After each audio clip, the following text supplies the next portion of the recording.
Hello friends, अब हम चर्चा करने वाले हैं विद्युत शक्ति पर। विद्युत शक्ति से तात्पर्य है कि जो विद्युत बह रही है, धारा बह रही है, वो एक सेकंड में कितनी बह रही है और उसके द्वारा कार्य कितना हो रहा है।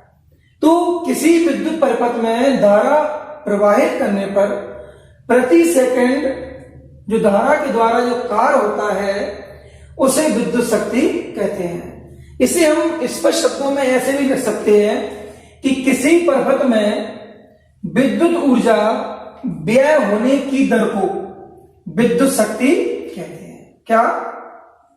किसी परिपथ में विद्युत ऊर्जा व्यय होने की दर को विद्युत शक्ति कहते हैं। एक कोई वायर है,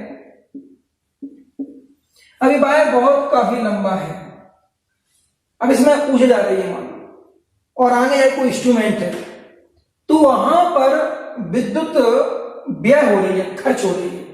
तो वहां एक सेकंड में कितनी इलेक्ट्रिसिटी या कितनी विद्युत की खपत हो रही है उसे कहेंगे विद्युत शक्ति।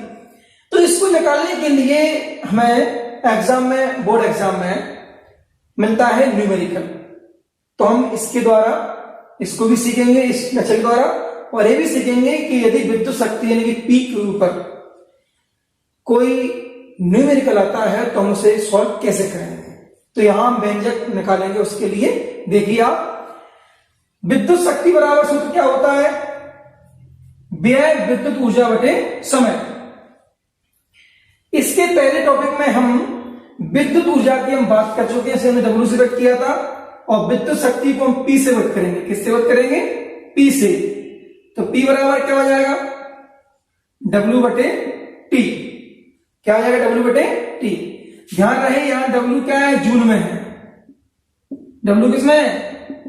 जूल में है। और टी किसमें है? टी आपका सेकंड में है। ओके,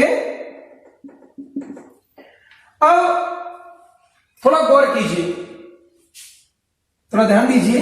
क्या कि यहां पर यदि हमें W का मान रखना है जो कि एक विद्युत ऊर्जा है, तो हमें मेमोराइज करना होगा कि हमने इसके पहले W की वैल्यू क्या निकाली थी। बता देता हूं मैं, चूंकि W बराबर हमने 3 रूप में निकाला था। इसका हम सिंपल फॉर्मेट दे रहे हैं आपको भी, V इंटू आई टी। क्या निकाला था हमने?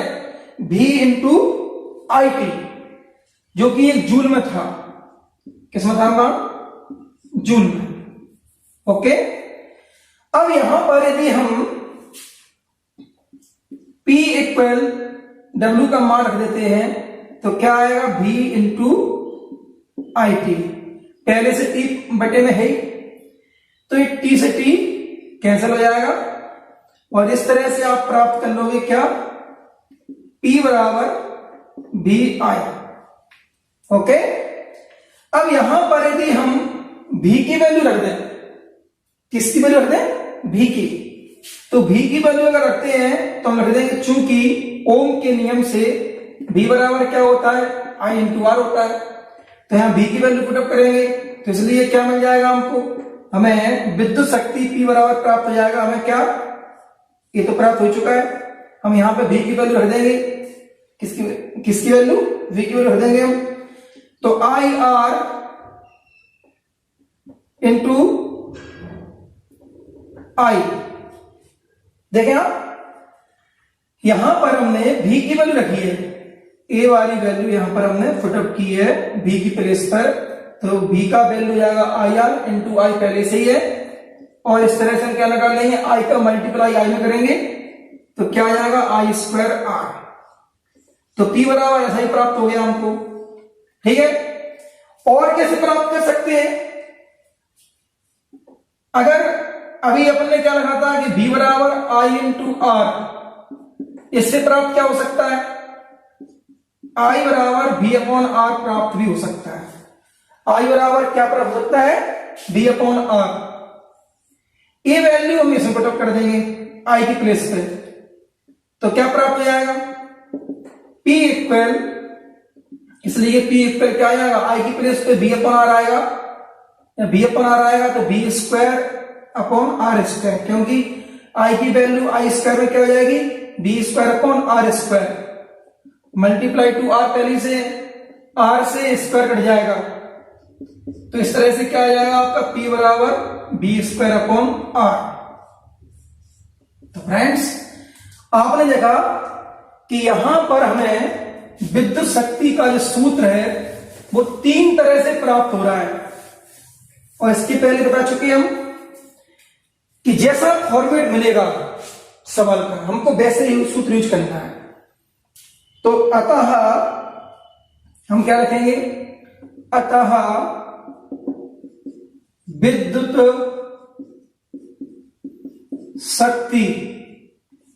शक्ति P बराबर क्या आ जाएगा, पहले लिख देंगे P बराबर VI बराबर क्या लिख देंगे, I स्क्वायर R बराबर क्या लिख देंगे, V स्क्वायर R। ये तीन प्रकार से सूत्र हमको एग्जाम में मिल सकते हैं, मतलब तीनों के फॉर्मेट में हमको मिल सकता है न्यूमेरिकल, इसे हम सोल्व करेंगे। और इसका जो इकाई है वो क्या होता है, शक्ति का इकाई वाट, क्या होता है, वाट। अब यहां पर थोड़ा ध्यान दें आप, क्या ध्यान दें कि यदि मैंने पहले ही समझाया था आपको, ऐसे ही इसके लिए रहेगा क्या कि विद्युत शक्ति के लिए अगर आपके लिए एग्जाम में मिल रहा है न्यूमेरिकल, तो यहां पर यदि हमें विभवांतर धारा का मान दिया है और शक्ति ज्ञात करना है तो हम इसे यूज करेंगे P बराबर VI। अगर हमें एग्जाम में न्यूमेरिकल में धारा और प्रतिरोध का मान दिया है और हमें शक्ति ज्ञात करना है तो हम इसे यूज करेंगे P बराबर I स्क्वायर। अगर हमें न्यूमेरिकल में विभवांतर और धारा का मान दिया है, सॉरी विभवांतर और प्रतिरोध का मान दिया है, तो हम किसे लगाएंगे सूत्र को, P बराबर V स्क्वायर अपॉन R लगाएंगे। समझ आ गया आपको, स्पष्ट हो गया आपके माइंड में कि कब कैसा हमें एक्शन लेना है और किस सूत्र को यूज करना है। तो फ्रेंड्स मैं आशा करता हूं कि आज आपने विद्युत शक्ति के साथ साथ इस पर आने वाले न्यूमेरिकल को सॉल्व करना अच्छे से सीख लिया होगा। Thank you very much.